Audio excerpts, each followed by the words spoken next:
এই তো বন্ধুরা, আমরা এই গাজন বেরোনো দেখতে যাচ্ছি। আজকে গাজন বেরোনো আর সঙ্গে যাচ্ছে আত্রেই আরও ছোট কাকা, দুজনে যাচ্ছে।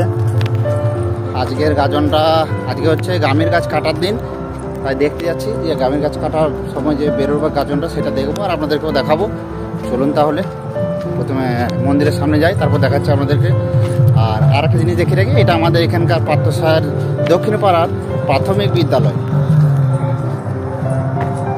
এই সামনে এইটা রয়েছে, এটা আমাদের পাত্রসার দক্ষিণ পাড়ার প্রাথমিক বিদ্যালয়। এই সাদা রঙের যেটা দেখতে পাচ্ছেন।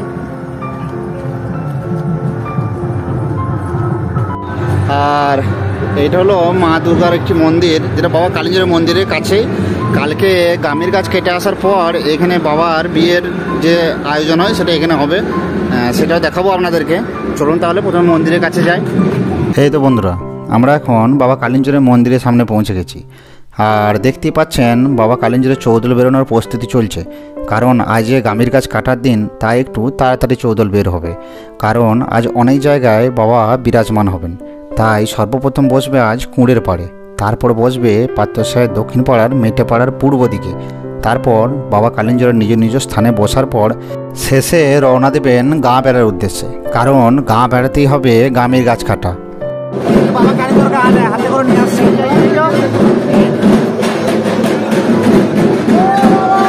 ব্রাহ্মণ মহাশয় ফুল ও বেলপাতার মধ্যে ঢাকা দিয়ে বাবা কালিঞ্জরকে নিয়ে আসেন আর চৌদলের মধ্যে বিরাজমান করান।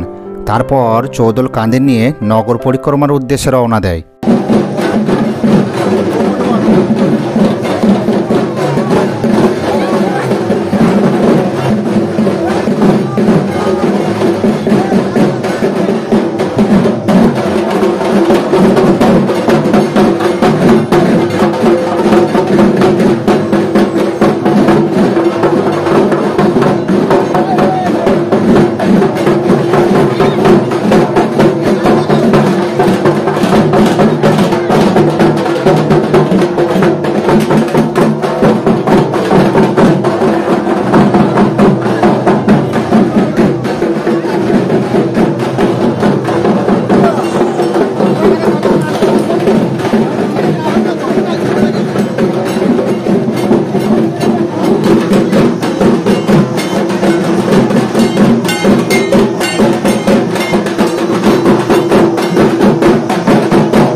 দেখতে দেখতে বাবা কালিঞ্জরের চৌদল এসে পৌঁছলো কুঁড়ের পাড়ে।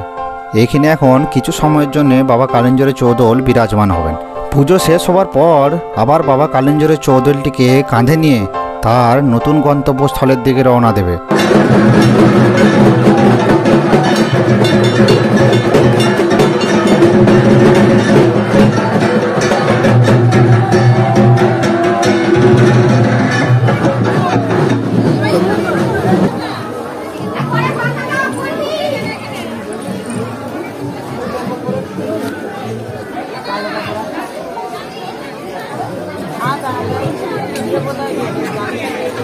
বাবা কালিঞ্জরের চৌদলটি রাখার পর তারপর ঢাকিদের সব সংখ্যা গুনে নেওয়া হচ্ছে, প্রত্যেক জনকার নাম লিখে নেওয়া হচ্ছে, কারণ প্রত্যেক দিন কিছু না কিছু করে ঢাকের সংখ্যা বাড়তেই থাকে। আজকেই রয়েছে 70 থেকে 80টি ঢাকি, তাই সবাইকার নাম লিখে নেওয়া হচ্ছে। কেউ এখানে বসেছে তো কেউ রাস্তায় বসেছে, কেউ রাস্তার ওই পিঠে বসে আছে, তাই প্রত্যেক জনকার নাম এখানে এন্ট্রি করে নেওয়া হচ্ছে, কারণ যাতে ওদের পারিশ্রমিক দিতে ভুল না হয়ে যায়।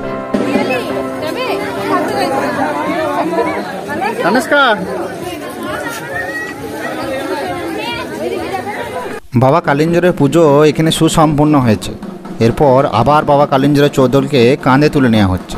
এরপর বাবা কালিঞ্জর রওনা দেবে তার নিজের নতুন গন্তব্যস্থলের দিকে। সেইখানেই আবার বিরাজমান হবে আর তার পুজো হবে। আর আপনাদেরকে জানিয়ে রাখি, বাবা কালিঞ্জরের চৌদল যদি একবার কাঁধে চেপেছে, সে কিন্তু আর সেই স্থানে বসবে না। এরপর তার নতুন যে স্থানের দিকে তিনি রওনা দিচ্ছেন, সে স্থানে কিন্তু সে যে বিরাজমান করবেন। আর তার আগে কোনো স্থানে কিন্তু তাকে নামানো যাবে না।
দেখতে দেখতে বাবা কালিঞ্জরের চৌদল এসে পৌঁছলো মেটেপাড়ার পূর্ব দিকে।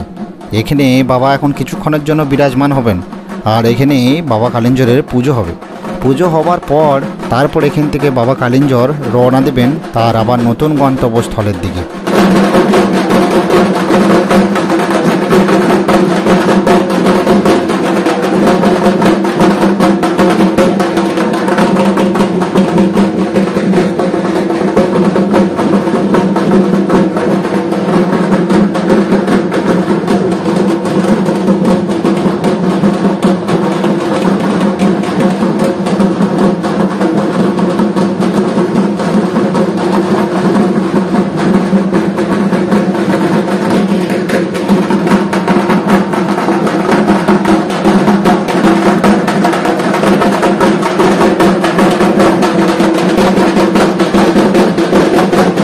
বাবা কালিঞ্জরের পুজো শুরু হয়ে গেল আর দেখতে দেখতে অন্ধকার নেমে এলো। পুজো সুসম্পন্ন হওয়ার পর তারপর বাবা কালিঞ্জরের চৌধুরীটিকে আবার কাঁধে নেওয়া হলো আর একটি নতুন গন্তব্যস্থলের দিকে যাবার উদ্দেশ্যে।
বন্ধুরা, এই হলো সেই গামির গাছ। আজ এই গামির গাছ কাটাকে নিয়েই এই গাজন। আর গামির গাছ কাটা বলতে গাছ কিন্তু কাটা হবে না, এখানে ডালের একটি অংশ কেটে নেওয়া হবে, যেটার পরের দিন ভক্তদের জন্য ঝাঁপ ভাঙা তৈরি করা হবে সেই ডালের অংশ দিয়ে। ঝাঁপ ভাঙা কি সেটা আপনাদেরকে এর পরের ভিডিওতে আমি জানিয়ে দেব। আর আজ এখানে বাবা কালিঞ্জর এই গামির গাছের তলাতেই বিরাজমান হবেন। তারপর শুরু হবে বাবা কালিঞ্জরের পুজো। পুজো হওয়ার পর তারপর গাছের একটি ডালের অংশ কেটে নেওয়া হবে আর সেই ডালের অংশ দিয়ে দেওয়া হবে একটি কর্মকার বাড়িতে। সেই বাড়িতে এইটির ডালটির থেকে ঝাঁপ তৈরি করা হবে, যেটা এর পরের ভিডিওতে আপনাদেরকে ভালো করে আমি জানিয়ে দেব। বাবা কালিঞ্জরের পুজো শুরু হয়ে গেছে আর ব্রাহ্মণের হাতে যে কাটাইটি দেখতে পাচ্ছেন, এই কাটাইটি পুজো করার পর তারপর গামির গাছের ডালের অংশ কাটা হবে।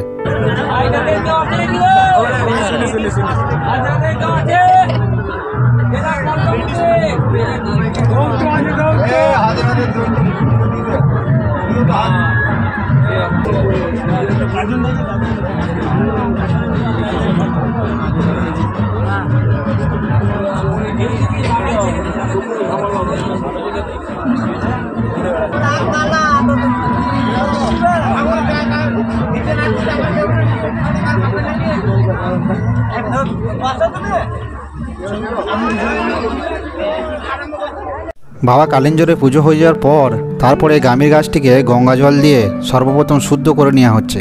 তারপর ঠাকুরমশাই সেই কাটাইটি নিয়ে এই গামির গাছের একটি ডালকে কেটে নেবেন।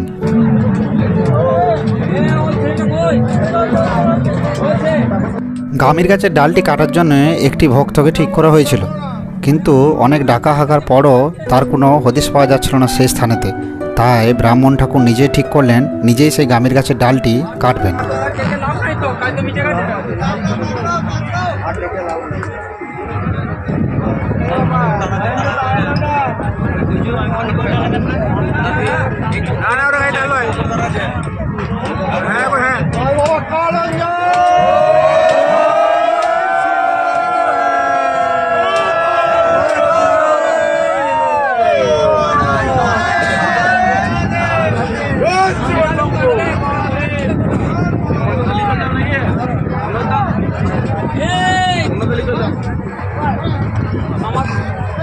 যাওয়ার সময় তাকে দেবে বলে দিলে আদু তোমার